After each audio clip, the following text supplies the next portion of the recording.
it's not exactly the consumer-friendly shopping experience, is it? People will presumably just shop online. Let's talk to retail expert Kate Hardcastle. Hi, Kate. Hi, good morning.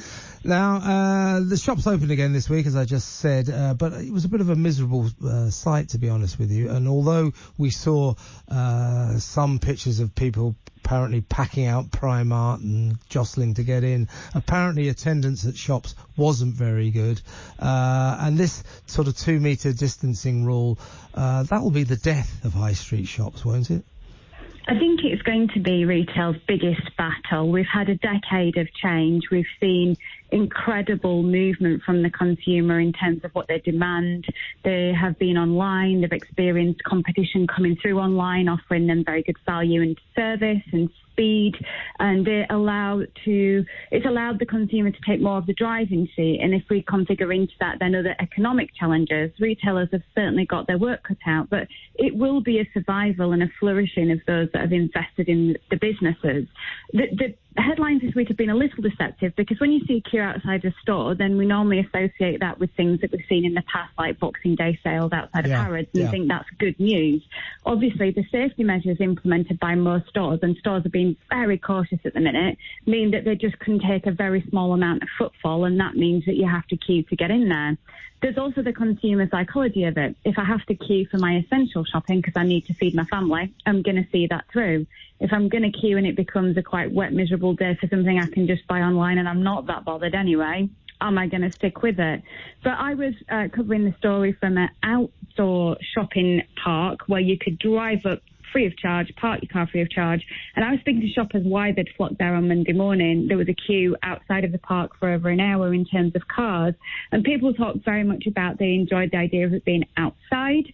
They enjoyed the idea that if they felt it got too crowded, they could get away very quickly. And I think that's what we've seen in the footfall results that came out on Tuesday. Shopping centres have really been hit. Places that feel overcrowded with difficult parking have been really hit. But all footfall generally, Kevin, was down. And we can understand why. A third of people are saying they just don't have an appetite to get out there. If I was the owner of a chain of department stores, I would be bashing down the government's door and telling them I cannot run this business with a 2 metre social distancing rule. To be honest with you, I think 1 metre will be problematical enough. The stores surely have to set their sights. Maybe we can't do it right now, but they've got to set their sights on a return to the old normal, haven't they? If they go back to the old normal, though, does that mean we get the old retail that opens its doors between 9 and 5:30 and doesn't still understand the importance of investing in their business? If you were the head of a department store, I'd probably have great faith in that department store. But we've seen the closures. Well, you're a savvy person, and the fact is you don't necessarily need oodles of retail experience to run retail anymore. What you need is oodles of common sense and good insight into your customers, because it's changing. And we've seen these dinosaurs of brands not change with the times. They've taken the cash out on shareholder payday. They've not reinvested in those businesses. And why would then a customer come back to you, even with the challenges included of then social distancing and feeling concerned about your stores, if they weren't coming before those safety measures were implemented anyway? We've got some real challenges on our high street. Certainly because of consumer change, certainly because we're probably going to hit one of the worst economic situations any of us have seen in our lifetime, but also because a lot of those retailers have made sunshine while it's been good, but then not saved up enough goodwill for a rainy day for consumers to want to go back. Can the high street survive in the fullness of time, Kate? For sure, but differently. It can't look the same. It's not this idea of going back to normality just can't exist. We're all going to be working differently. A lot of us are going to have changes to extended in terms of home working, so our operating hours will change in terms of when we can go to stores, how we see those stores once we've gone through this whole pandemic, and the idea of being more aware of safety and distancing from other people. It's going to take us time to get our confidence back. But I will tell you there's some green shoots coming through. Some of the nimblest and most agile reactions to this crisis have been from independent businesses. Some of the places that have held communities together have been independent. And if we get more variety, versatility, and more organisations that are prepared to give back to their communities because of this, and we get more vibrant high streets and not the same coffee shop brand every 3 doors, I kind of think that might be a decent outcome. So suppose I am a department store owner in some regional high street. What do I have to do to survive? What do I have to do to make my shop attractive, a good place for people to come? How do I go about making this a viable business in what's going to be a very difficult future? So last year we were talking about how slow to react some of those department stores have been in terms of what we call the social retail element. And all of a sudden everyone's shoving cafes and nail bars in left, right and centre. And we've only got so many nails that we can have help polished. But everyone was like, yeah, this is the answer, this is the solution. That can't be the solution anymore, right? No. Right, so we've got to think of new ways. But people have said, well, it's not about experience anymore. I think it's absolutely about experience. There was a really interesting quote, and I'm not picking Selfridges out because a lot of us can't afford Selfridges as an example. Perhaps it's not a brand for everyone. But they said something really interesting this week in an interview. They said they started preparing for the reopening on the day of the closure. And they didn't just do that with the safety measures. And that's the approach you've got to take. You've got to keep people safe. You've got to encourage peer-to-peer neighbourly support, because what I've witnessed, Kevin, of shoppers with other shoppers, some are absolutely overly cautious. Some have forgotten that these rules exist and just dipping in and leaning over left, right and centre, which are putting shoppers off. Yep. But you've got to make the experience stand for something.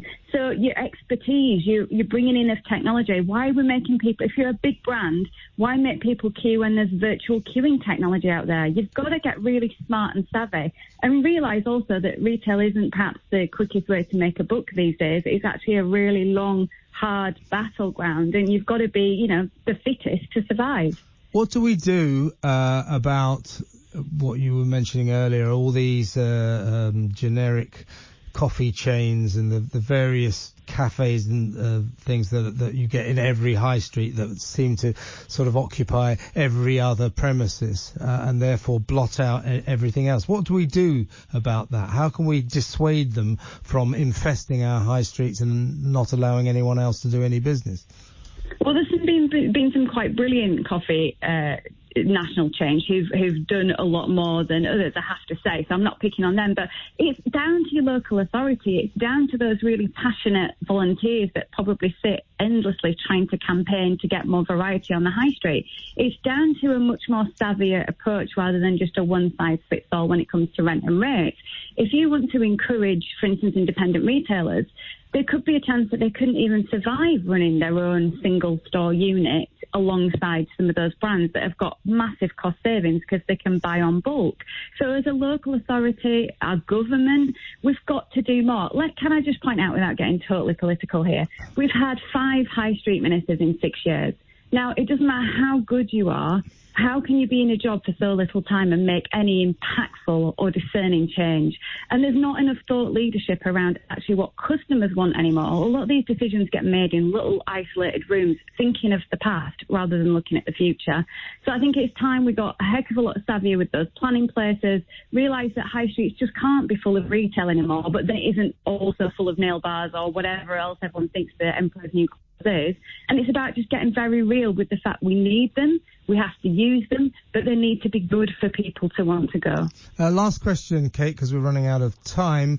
Obviously, some stores have caught a real cold by being sluggish about going online. Others have been better at it. They're all doing it now, but surely the more they go online, the less people will be inclined to go and visit the actual shops.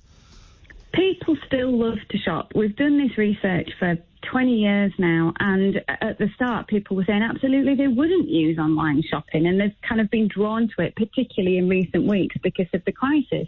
So if you're running a traditional bricks and mortar store, you've got to sell the benefits of the fact there's a human there, which just doesn't exist online, and sell and accelerate that. A lot of people want to browse. They don't know quite what they're looking for. They like the sociability of it. Those are all keys in terms of your success and how you operate these channels differently yet combatively, working together rather than combatively. It's about using the technology in traditional stores. It's about using traditional techniques online. I mean, it's certainly something that takes a lot of practice, but the common sense of it is online isn't going to just tip over and win all the sales. You've just got to make the store experience much better and much reliant on what online can't do. And what I would say for sure is, you know, consumers are just going to get wittier, cleverer, savvier. And unless you want this just to be a battle to the death on price, you've just got to give them much more value.